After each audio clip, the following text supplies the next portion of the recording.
Hello বন্ধুরা, আজকে অনেক দিন বাদে ভিডিও দিচ্ছি। আসলে ভিডিও যে বানাবো তার টাইম হয়ে উঠছিল না, খুবই ব্যক্তিগত কারণের জন্য খুবই ব্যস্ত ছিলাম।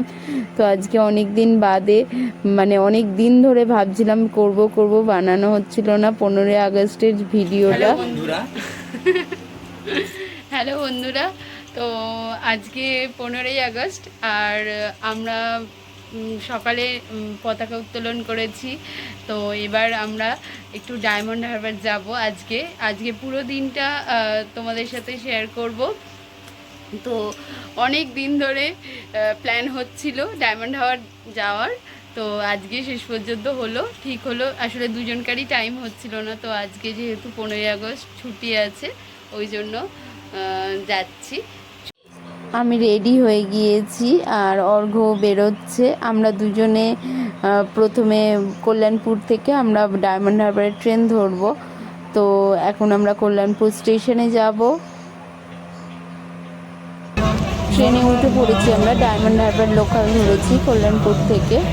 তো ট্রেনে খুব একটা ভিড় ছিল না, কারণ আজকে ছুটির দিন ছিল, সেই দিনটা ছুটির দিন ছিল।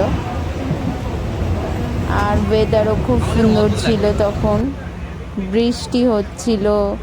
কি সুন্দর লাগছে, দেখো অপূর্ব লাগছে মাঠের মধ্যে থেকে। আর এই দেখো আমরা ডায়মন্ড হারবারের প্রায় কাছাকাছি চলে এসেছি। আমি এই দিকটা কোনো দিন আসিনি। এই দেখো ডায়মন্ড হারবার স্টেশন, এটা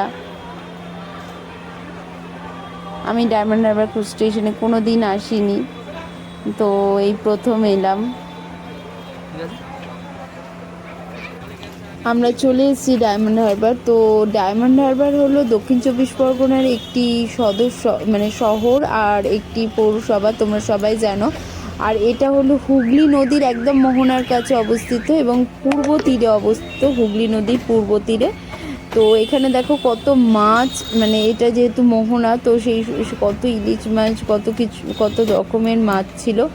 আর এই দেখো এটা হচ্ছে ডায়মন্ড হারবারের নদী। এটা অ্যাকচুয়ালি গঙ্গা নদী, হুগলি নদী। এটা মোহনার আগে, এটা বঙ্গোপসাগরে যখন পড়ছে ঠিক তার আগে এই যে নদীর, গঙ্গা নদীর যে রূপ হুগলি নদী আর কি, আমাদের যে নদী সেটারই রূপ এটা। আর এটার আগের নাম ছিল, এই ডায়মন্ড হারবারের আগের নাম ছিল হাজিপুর। তো এটা এই জায়গাটাকে ব্রিটিশরা পোর্ট হিসেবে, বন্দর হিসেবে ব্যবহার করত, তাই তারাই এটার নাম দিয়েছে ডায়মন্ড হারবার। এই জন্যই হারবার কথাটা এসছে। দেখো হুগলি নদী মোহনায় পড়ার ঠিক আগের জায়গা, আর এটা হুগলি নদী পূর্ব তীরে অবস্থিত। ওখানে দেখো diamond Harbour, I love diamond Harbour বলে একটা সেলফি জোনও আছে। আর এখানে আমরা ভুট্টা কিনেছিলাম, ভুট্টা খাচ্ছিলাম। দেখো নৌকাটাকে কতটা ছোট লাগছিল, অনেক বড়, যেহেতু এটা মোহনার একদম কাছাকাছি, তো অনেকটা বড় জায়গা জুড়ে নদীটা। আর এইটা দেখো, এটা একটা সুন্দর জায়গা, নদীর ধারে রবীন্দ্রনাথের মূর্তি করা আছে। এটাও একটা সেলফি জোন বলতে পারো।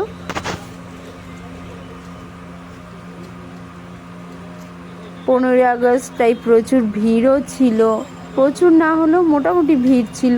আমরা যেহেতু সকালে গিয়েছিলাম, কিন্তু ডায়মন্ড হারবারে বিকেলে 15ই আগস্টে না যাওয়াই ভালো।